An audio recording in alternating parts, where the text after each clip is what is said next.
அனைவருக்கும் வணக்கம். இன்றைய தினம் 12/12/2024 ஆண்டு வீக்லி ஃபியூச்சர் இன்னைக்கு க்ளோசிங் நடக்குது. நம்மளுக்கு ஏடிஎம் மீட்டிங் பாயிண்ட் நேற்று வந்துட்டு ஒரு 60 ரூபாயிலேருந்து 70 ரூபா இருந்தது. இப்போ பார்த்தீங்கன்னா பிலோ 45 அப்படின்னு கொண்டு போயிட்டாங்க.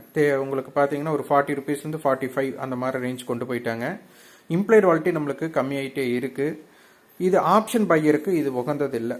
இது வந்து 95% வந்துட்டு ஒரு சைடுவே மார்க்கெட்டுக்கு தான் வாய்ப்பு. ஆனால் மார்க்கெட் என்ன வேணாலும் நடக்கலாம், 5% என்ன வேணாலும் நடக்கலாம். ஆனால் 95% இது ஆப்ஷன் பை இருக்கணும் மார்க்கெட் கிடையாது.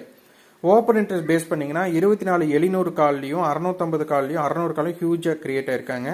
600 புட்டில் நம்மளுக்கு 181 அப்படிங்கிற ஓப்பன் இன்ட்ரெஸ்ட் இருக்காங்க. அப்போ மார்க்கெட் 600 to 700 இருக்கிறாங்க. ஆனால் இவங்க கால் சைடு ஓப்பன் இன்ட்ரெஸ்ட் ஹியூஜாக இருக்கலாம், ரெசிஸ்டன்ஸ் அதிகமாக இருக்கிற மாதிரி இருக்கு. மார்க்கெட் 24,600 to 700 இருக்கிறதுக்கு அதிகமாக விருப்பப்படுவாங்கன்னு தோணுது. என்ன வேணாலும் நடக்கலாம். நன்றி, வணக்கம்.